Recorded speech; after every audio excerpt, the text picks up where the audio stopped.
We're going to be looking at defining composite point cuts. So in the previous videos, link below the like button, we've set up all this code and now we are going to be using it to demonstrate this. So let's go into our aspect config class, and for just catching up, our item class is going to have these variables in it. It has getters, setters, and then it has these methods right here that are just basically for printing. And then we have something similar in our item list where we just have a variable list. We have these prints, and then we have these add items to the list where we are able to add our item objects to our item list because it's a list of items. And then we're going to go over our main in a second, but let's go over aspect config right here. So in our aspect config, we have a lot of information right here. First, let's look at our point cuts. And we're going to move on to some new kinds of point cuts, but we'll get to that in a second. So these point cuts right here, it matches all applications that start with print, display, and get. So in our execution, let's just go over this first one right here. We have these two asterisks, and this means that it can map to anything, right? We could replace these with like public void, private string, whatever we want. But the actual variables for like our item list, we'll use for an example. This public, this void, you can think of them as like replacements for these asterisks. Asterisk means they're a wild card. It could be whatever. We have dot print right here, dot display asterisk, dot get asterisk. And what this is saying is as long as it starts with dot print, whatever follows, it doesn't matter. As long as it starts with dot print, dot display, dot get, it will fall into this point cut. So in this point cut, we have this private void print point cut, private void display point cut, and so on and so forth. So these are our point cuts here. Now, these dots inside of here means that it can take any kind of parameter or no parameter inside of these parentheses as well. So those are important. Those are our getters, displays, and our prints. Now, let's match all methods that are in the same item class. We're going to use a within for this. And we're going to go into this specific like folder. Notice how when we have our com.lunicorn.pointscut, it's going to be this package inside of this package, and we specifically want to access our item list. So we're going to go to our .item list. That means everything inside of here. We're going to use our private void item list all method point cut. So it's basically saying we have a item list for all methods in our point cut. We can do this for logical operators as well. It's going to be inside of a quote, so that's a little bit strange, a little bit different, but that's how that would work, right? So we have these OR operators, we have this AND operators, we have ORs in here surrounded by a NOT as well, that works. We have our print point cut or display point cut. These are our point cuts, by the way. So we're basically calling these point cuts right here. If I do Control F on this one, we can see we have this right here, this post cut, the point cut, and then we have it right here going to here. So if we have this, or we have our display point cut, if we have either one of these, we are just going to print or display methods. And then we have something similar for here. If we have both of them, then we're going to print all methods from here. And then if we don't have any of these, we're going to do a does not publish or get. So it's not printing anything. Now this before is for a logo. We're going to print or display methods point cut. It's going to go there. This one is printing from the item list. So this is before we have print methods from item list point cut. And then we have another before does not publish or get. So this is just printing from our item list right here. And then we use our join pointer to say where we're printing from. Now let's go to our main. We haven't really changed too much. I've taken out a lot of this right here. So all this is gone. You can do the same. And then inside of here, we're going to leave these instantiations of our items. So we have item 1, item 2. We have to cast them as item because the context.getBean returns like an object of bean. We also have to have our list right here. We're passing in list bean to our context.getBean. And what that is doing is that it's getting our bean that's stored in our XML class. We can always put it into our .java file, but we just have it in our XML for now. So that's going to get our lists, and that's going to get our beans. Now we want to print, we want to display, and then we're going to do a print item details, and then we're going to do a set right here. So let's run this with our aspect configuration in mind and see what we get. Let's go back to our public class main. We're going to run this, and we can pull this up here. So the first thing that it says is that we are printing from our item list a bunch of ones, and then we have our print method call from our item list. We have our print num items, we have our logo, and then we have this method where we are printing 2 items total. So this is all just going to be for our print number of items right here. So let's look at why this is. Notice, and keep in mind, we have this dot print at the start right here. So let's go to our aspect configuration and see what's up. So inside of here, we have our point cuts. Let's examine these.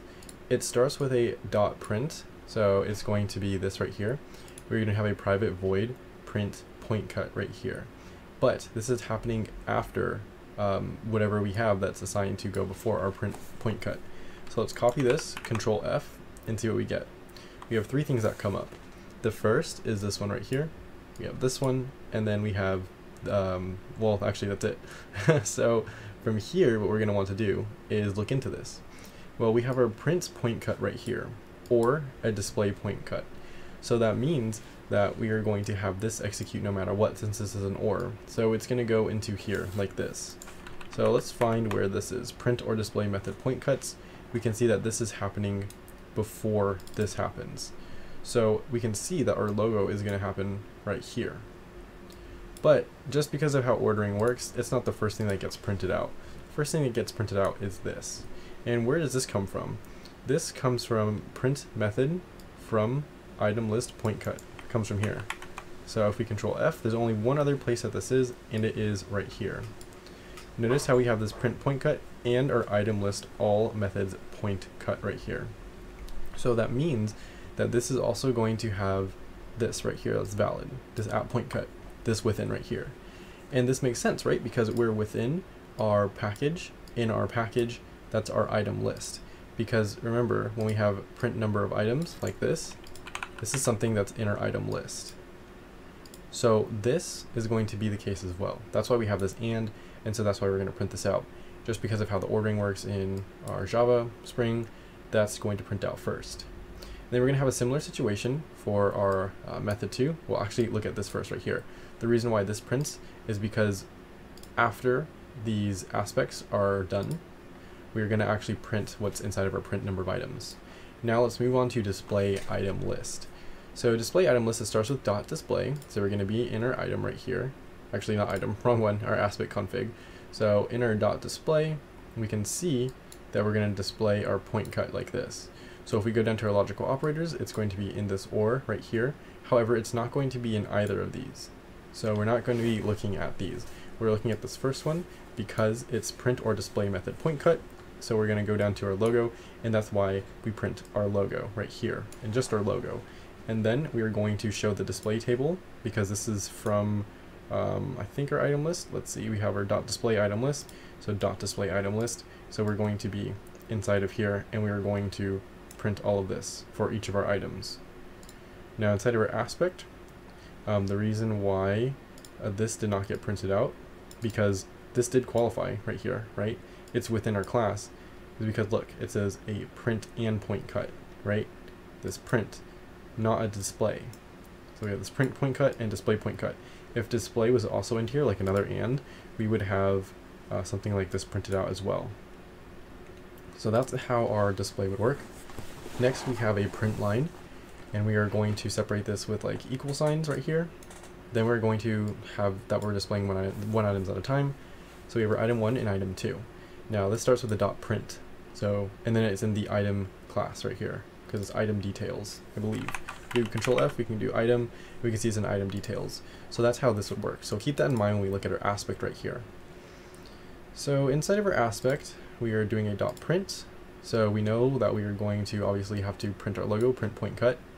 That means we're going to use this, and we also use this as well, I believe. We'll look at that in a second. So we can see our logo prints first right here, and that's going to be from our print right here. And then we have details for our item bread. We have these details printing out. So I guess we actually don't use this other print right here to print anything. So if we go here, we have our print item details, and that means we are going to be in our item, in our print of the item details. So we're just using this format and we're printing all this out. And I guess that we don't call this one right here. that's within it. And it's important to note why we don't call it. It's because it's only for our item list. Now, if we took this out and did like a asterisk, then we would have all the classes in here, and this would print out for that as well. But it's just for our item list. Notice how our item details falls into there. And that's going to be the same thing for our item too. So we can just skip right over that. Next, we're going to have calling a setter. So we're going to be printing these out first, and then we have our .set available quantity to 6. So we have our set available quantity, and I think available quantity, let's see if it's in here.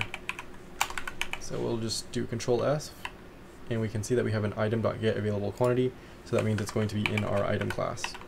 We'll do available quantity, and we can see it's inside of here. So note it's in our item class, and it's a .set. So if we scroll back all the way up, we can see that there's no .set, right? It's not in our item list either. So we can scroll down, we can see it's not in here, it's not in here, but it is not in here, but it is in here. So it's not in here, but we have this logical not in front of it. So since it's not in here, it's going to be inside of here. So we have this does not publish or get. If we scroll down, we can see that that is exactly what this is right here. This happens before that. So we are going to want to print this out right here, which is exactly what we print. And then we are going to call our setter. The setter doesn't output anything, it just sets something and setting our available quantity. And that's going to be it for our code, just explaining how defining composite point cuts. Next, in the playlist link below the like button, we're going to be looking at defining point cuts using custom annotation.